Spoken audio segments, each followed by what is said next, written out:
गरुडगमन तव चरणकमलमिह मनसि लसतु मम नित्यम् गरुडगमन तव चरणकमलमिह मनसि लसतु मम नित्यम् मनसि लसतु मम नित्यं मम तापमपाकुरु देवा मम पापमपाकुरु देवा मम तापमपाकुरु देवा मम पापमपाकुरु देवा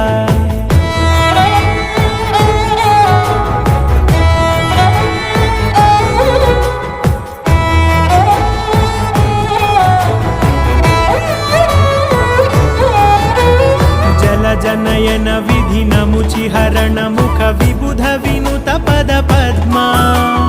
जल जनयन विधि नमुचिहरण मुख विबुध विनुत पद पद्मा विबुध विनुत पद पद्मा।